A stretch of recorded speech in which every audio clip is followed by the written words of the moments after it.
संत गाडगे बाबा अमरावती विद्यापीठातील BA भाग 1च्या सर्व विद्यार्थ्यांचे मनपूर्वक स्वागत.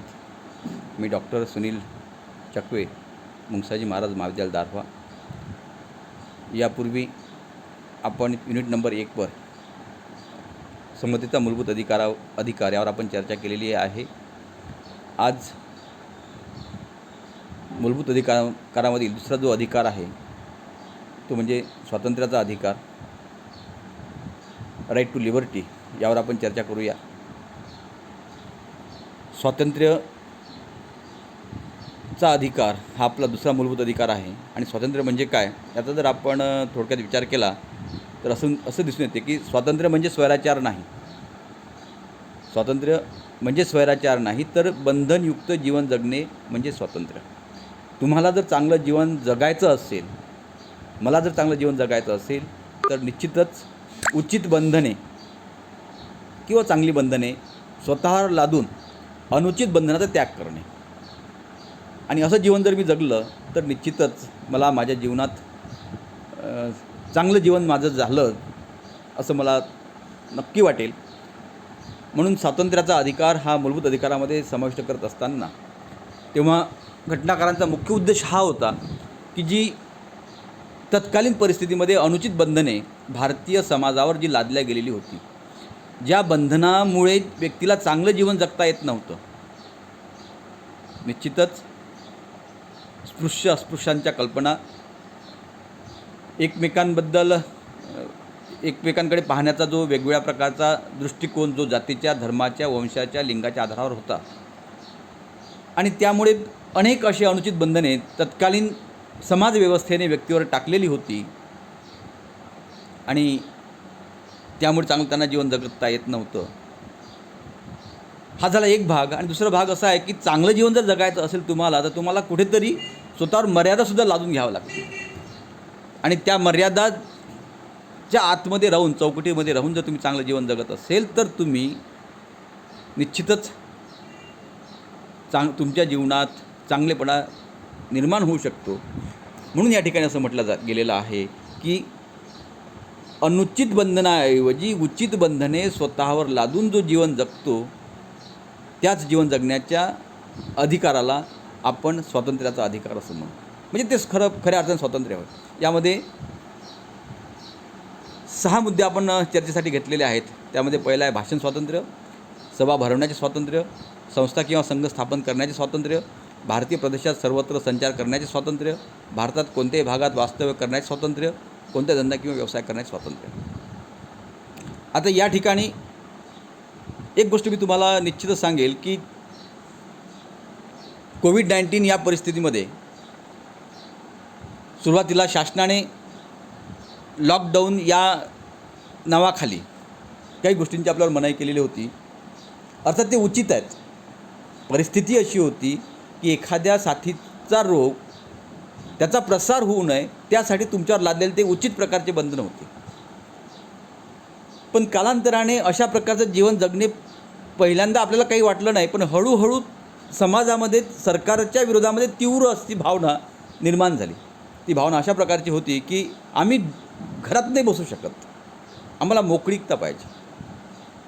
आणि एका दृष्टीने हे खरं जरी असलं तरी शासनाचा उद्देश इथे नाकारता येत नाही, तो चांगला होता. पण चांगला उद्देश असतानासुद्धा आपण 4 महिन्यापेक्षा जास्त काळ झाला म्हणून घरात राहू शकत नाही, म्हणून आपण सगळे शासनाचे निर्णय धाब्यावर बसवून आपण मुक्त वातावरणामध्ये निघण्याचा प्रयत्न केला, जे की चूक होतं. मग अशा परिस्थितीमध्ये जर आपण स्वातंत्र्यापूर्वीच्या समाजाचा विचार जर केला तर तुम्हाला त्यांचं जीवन कसं होतं याची कल्पना निश्चित आल्याशिवाय राहणार नाही. आणि ही कल्पना आपल्याला स्पष्ट करण्यासाठी आपण या मुद्द्यांचा आधार घेतलेला आहे. पहिला मुद्दा आहे आपला भाषण स्वातंत्र्य. भाषण म्हणजे स्टेजवर राहून बोलणे नाही, तर भाषण म्हणजे आपल्या भावना व्यक्त करणे. भाषण म्हणजे तोंडातून बोलणे. आणि जेव्हा आपण बोलतो, आपण आपल्या भावना व्यक्त करतो, तेव्हा विचारांचं आदानप्रदान होते. आणि हेच जर विचारांचं आदानप्रदान झालं नाही तर आपण आपलं जग समजून घेऊ शकत नाही, आपण आपला देश समजून घेऊ शकत नाही. आणि हे सगळं समजून घेण्यासाठी आपण बोललंही पाहिजे आणि आपण ऐकलंही पाहिजे. जोपर्यंत ही विचारांची देवाणघेवाण होणार नाही तोपर्यंत निश्चितच आपण चांगला व्यक्ती बनणार नाहीत. आणि काय झालं की नेमकं काही लोकांना ना बोलण्याचा अधिकार होता त्या काळात, ना ऐकण्याचा अधिकार होता. याच्यामुळे जगातली परिस्थिती जी असेल त्याचं ज्ञान, जगाचं ज्ञान यापासून बरेचसे लोक वंचित झालेले होते. म्हणून भाषण स्वातंत्र्य हा मूलभूत अधिकारामधला सगळ्यात महत्त्वाचा अधिकार आहे, जो स्वातंत्र्यामध्ये आहे, की जर तुम्ही बोललेच नाही तर समोरच्याला कळेल कसं, आणि समोरच्याचं ऐकलंच नाही तर तुम्हाला समजेल कसं. यासाठी भाषणाचा अधिकार हा आपला मूलभूत अधिकार आहे. तुम्ही बोला, तुम्ही चाला, तुम्ही समजावून घ्या, तुम्ही तुमचे विचार पटवून द्या, दुसऱ्याचं ऐका. आणि जेव्हा हे सगळं तुम्ही करत असाल तर निश्चितच आपल्याला जग जवळ येईल, जग आपल्याला समजून येईल. दुसरा अधिकार आहे सभा भरवण्याचे स्वातंत्र्य. सभा भरवणे हा त्या भाषण स्वातंत्र्याच्या मधला किंवा भाषण करण्याच्या अधिकारामधला एक अधिकार आहे. अरे बोलण्याचा अधिकार आहे, पण ज्याला तुम्हाला सांगायचं आहे त्याला जर तुमच्याजवळ येऊ देण्याचा अधिकार नसेल तर तुमच्या त्या बोलण्याच्या अधिकाराला अर्थ काय? म्हणजे तुम्ही जेव्हा विचार व्यक्त करता तेव्हा सभा अर्थातच महत्त्वाची आहे. आज इलेक्ट्रॉनिक मीडिया आहेत, आज सभेचं महत्त्व थोडंसं कमी होऊन राहिलं. अलीकडेच आता या कोविडमुळे व्हर्च्युअल एज्युकेशन सिस्टीम आली, तुम्ही ऑनलाईन शिकवू लागले. पहिला हा प्रश्न नव्हता, परिस्थिती बदलली आहे. पण त्या काळातली परिस्थिती अशी होती की जर तुमचे विचार तुम्हाला समोर ठेवायचे असेल तर सभा घेणे फार आवश्यक होतं. याचंच एक उत्तम उदाहरण आहे की जेव्हा स्वातंत्र्य पाहिजे होतं तेव्हा टिळकांना जर लोकांसोबत चर्चा करायची असेल तर टिळकांना लोकांना एकत्र आणण्याशिवाय पर्याय नव्हता. म्हणूनच त्या उद्देशाने गणपती उत्सव, शिवाजी उत्सव सुरू झाले. म्हणजे समोर लोक बसल्याशिवाय आपण त्यांना समजून सांगू शकत नव्हतो. म्हणून सभा भरण्याचे स्वातंत्र्य हे तितकेच महत्त्वाचे आहे. त्यानंतर संस्था किंवा संघ स्थापन करण्याचा अधिकार. संस्था स्थापन करण्याचा संस्था एक उद्देश असतो आणि उद्देश हा वैधानिक आहे, उद्देश हा नैतिक आहे, उद्देश हा चांगला आहे. अशा प्रकारच्या संस्था स्थापन करून त्या संस्थांच्या माध्यमातून जनतेचं सामाजिकरण घडवून आणणे, जनतेचं राजकीय सामाजिकरण घडवून आणणे, विविध प्रकारची माहिती जनतेपर्यंत पोहोचवणे हे आवश्यक होतं. जेणेकरून धर्म, जात हे जे मोठ्या प्रमाणामध्ये मागासलेल्या होते त्यांच्यामध्ये हे परिवर्तन करण्याकरिता हा स्वातंत्र्याचा अधिकार असणे फार आवश्यक होतं. चौथा आहे भारतीय प्रदेशात संचार करण्याचे स्वातंत्र्य. भारतीय प्रदेशात संचार करण्याचे स्वातंत्र्य म्हणजे तुम्हाला एका टोकापासून दुसऱ्या टोकापर्यंत जाता यायला पाहिजे. जर तुम्हाला एकाच ठिकाणी थांबून ठेवलं, तुम्ही तुमच्या घरातच आहात. पुन्हा मी कोविड-19चं तुम्हाला या ठिकाणी उदाहरण घेईल की आपण आपल्या घरातच आहोत, घराच्या बाहेर काय चालू आहे आपल्याला कळलंच नाही. फक्त बातम्यांच्या माध्यमातून आपल्याला कळत होतं की जगामध्ये काय चालू आहे. आता त्यामध्ये बातम्यांवर विश्वास कुठपर्यंत ठेवायचा हा एक प्रश्न होता. अशा परिस्थितीमध्ये ज्या विविध बातम्या आपल्या कानावर येत होत्या ह्या जर तुम्हाला समजून घ्यायचं असेल तर त्याचा पडताळा करणे आवश्यक आहे. आणि या पडताळ्यासाठी तुम्हाला त्या त्या ठिकाणी जाऊन त्याचं अवलोकन आणि निरीक्षण करणे आवश्यक आहे. त्यासाठी तुम्हाला तिथपर्यंत पोहोचण्याकरिता संचार आवश्यक आहे. म्हणजे नुसतं बोलण्याने भागत नाही, नुसतं सभा घेण्याने भागत नाही, तर संचारही तितकाच महत्त्वाचा आहे. एका ठिकाणाहून दुसऱ्या ठिकाणी जाणे. मग भारतामध्ये तुम्हाला संपूर्ण भारतामध्ये जाण्याचा अधिकार आपल्याला प्राप्त झाला होता. जसं या ठिकाणी काही अपवाद असं म्हणू आपण की तेव्हा काश्मीरमध्ये जाण्याचा आपल्याला अधिकार नव्हता, ती परिस्थिती होती. अपवाद त्या ठिकाणी शासनाने घातलेला होता.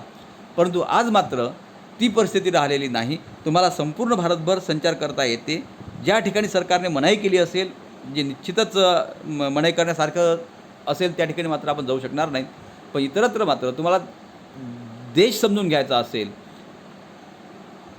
आणि तुम्हाला इतरांना समजावून सांगायचं असेल तर त्यांच्यापर्यंत तुम्हाला जर पोहोचायचं असेल तर त्यासाठी संचार आवश्यक आहेत. म्हणून भाषण करणे जितकं महत्त्वाचं आहे तितकंच त्या भाषण ऐकण्यासाठी सभा घेणे महत्त्वाचं आहे. सभा घेण्यासाठी लोकांना एकत्र येऊ देणे महत्त्वाचं आहे. जेव्हा लोक एकत्र येणे आवश्यक आहे तेव्हा त्या कामाकारण्यासाठी संस्था स्थापन करणे आवश्यक आहे. संस्था स्थापन केल्यानंतर त्या संस्थेचे उद्देश जनतेपर्यंत पोहोचवण्याकरिता तुम्हाला तिथपर्यंत जाणे आवश्यक आहे, म्हणजे संचार आवश्यक आहे. आणि संचारासोबतच त्या भागात वास्तव्य करणेसुद्धा तेवढंच महत्त्वाचं आहे. जर संचार करता येत असेल पण थांबता येत नसेल तर आणखी अनेक प्रश्न त्यातून निर्माण होईल. म्हणून तुम्ही या भारताच्या संदर्भामध्ये जे क्षेत्र प्रतिबंधित केलेले आहे शासनाकडून ते सोडून भारतामध्ये कुठेही जाऊ शकता, सभा घेऊ शकता, चर्चा करू शकता, तुमचे विचार त्यांना समजावून सांगू शकता, त्यांचे विचार तुम्ही ऐकू शकता, तिथे जाऊन तुम्ही वास्तव्य करू शकता. वास्तव्य करून त्या ठिकाणी तुम्ही त्या परिस्थितीला समजावून घेऊ शकता, तिथल्या परिस्थितीचा अभ्यास करू शकता. आणि इतकंच नाही तर जर तुम्हाला एखाद्या ठिकाणी राहणे योग्य वाटत नसेल तर दुसऱ्या ठिकाणी राहता येईल, पण धंदाच करता आला नाही, व्यवसाय करता आला नाही, तर मग ते राहण्यात काही अर्थ नाही. म्हणून तुम्हाला ती व्यवसायसुद्धा करता येतो, धंदासुद्धा करता येतो. म्हणजे अशा प्रकारचं स्वातंत्र्य तुम्हाला बहाल केलेलं आहे भारतीय संविधानाने भारतीय नागरिकांना, की तुम्हाला भारतामध्ये कुठेही जाता येते. जे संविधानाच्या उद्देशामध्ये आहे, जे संविधानामध्ये अभिप्रेत आहे, संविधानाला अभिप्रेत आहेत, अशा प्रकारचं भाषण तुम्हाला करता येते. म्हणजे ज्यामध्ये कोणाच्या भावना दुखवणारं नसेल, देशाचं अहित होईल असं नसेल, देशाच्या अखंडतेवर संदर्भामधलं असेल, देशाचे तुकडे करणारं भाषण असेल, असं तुम्हाला करता येणार नाही. हाच उद्देश समोर ठेवून तुम्हाला सभा घेता येतो, संस्था स्थापन करता येते, भारतात कुठे जाता येते, फिरता येते आणि त्या ठिकाणी तुम्हाला राहता पण येते. राहिल्यानंतर व्यवसायसुद्धा करता येतो. अशा प्रकारचा अधिकार हा तुम्हाला देण्यात आलेला आहे. आज जरी याचं आपल्याला महत्त्व वाटत नसेल, पण मी असं म्हणेल की यापूर्वीच्या काळामध्ये जाऊन पहा, की त्या काळामध्ये व्यवसाय कोणता करायचा हे ठरलेलं होतं. 12 बलुतेदारी पद्धती होती. एका व्यवसायातून दुसऱ्या व्यवसायामध्ये जाता येत नव्हतं, एका ठिकाणून दुसऱ्या ठिकाणून जाता येत नव्हतं. तुम्हाला कुठं राहायचं आहे, गावाच्या मध्यभागी की गावाच्या वेशीवर की गावाच्या बाहेर, हे एका विशिष्ट समाजाकडून ठरवलं जात होतं. तुम्हाला तुमच्या इच्छेने राहता येत नव्हतं, तुम्हाला संचार करता येत नव्हता, विटाळ मानला जात होता. या सगळ्या परिस्थितीचा जर विचार केला, तत्कालीन परिस्थितीचा विचार जर केला आपण, ती स्वातंत्र्याचा अधिकार आपल्या भारताच्या जनतेसाठी किती महत्त्वाचा होता हे तुमच्या लक्षात येईल. की काही लोकांना बोलण्याचा अधिकार नव्हता, काही लोकांना एकत्र येण्याचा अधिकार नव्हता, काही लोकांना तर या ठिकाणून त्या ठिकाणी जाण्याचा अधिकार नव्हता आणि त्यांच्या इच्छेने व्यवसाय करण्याचा अधिकार नव्हता. म्हणून त्यांना चांगलं जीवन जगता येत नव्हतं. आता मात्र तसं नाही. आता प्रत्येकाला त्याच्या इच्छेप्रमाणे व्यवसाय करता येतो, त्याच्या इच्छेप्रमाणे त्याला जिथे पाहिजे तिथे राहता येते, त्याच्या इच्छेप्रमाणे त्याला बोलता येते, अर्थात सगळ्या नियमाला अनुसरून. आणि हे सगळं करता येते म्हणून तो आज चांगले जीवन जगू शकतो. अशा प्रकारचा जो अधिकार आहे, स्वातंत्र्याचा अधिकार, हा भारतीय संविधानाने भारतीय जनतेला दिलेला आहे. इतका महत्त्वाचा अधिकार हा स्वातंत्र्याचा अधिकार आहे. याच्यावर काही बंधने पण आहेत. ते बंधन इतकीच की देशाच्या सभ्यतेला, देशाच्या अखंडतेला बाधा होईल, देशाच्या संस्कृतीला बाधा होईल, अशा प्रकारचे विचार व्यक्त करता येत नाही. देशाच्या संविधानावर त्याचे परिणाम होईल अशा प्रकारचे विचार व्यक्त करता येत नाही, अशा प्रकारची सभा घेता येत नाही, अशा प्रकारच्या संस्था स्थापन करता येत नाही. इतकं जर करत असेल तर देशाच्या उन्नतीकरिता, स्वतःच्या उन्नतीकरिता, समाजाच्या विकासाकरिता तुम्हाला निश्चितच स्वातंत्र्य भारताच्या संविधानाने बहाल केलेलं आहे. अशा प्रकारे संविधानाचा हा अधिकार आहे, तो म्हणजे स्वातंत्र्याचा अधिकार. हा व्हिडिओ निश्चितच तुम्हाला आवडलेला असेल. आपण व्हिडिओ पाहावा, तो शेअर करावा, त्याला लाईक करावा आणि स्वतःचे नाव मात्र खाली लिहिल्याशिवाय राहू नये, इतकी अपेक्षा तुमच्याकडून व्यक्त करतो आणि माझे व्याख्यान या ठिकाणी संपवतो. धन्यवाद.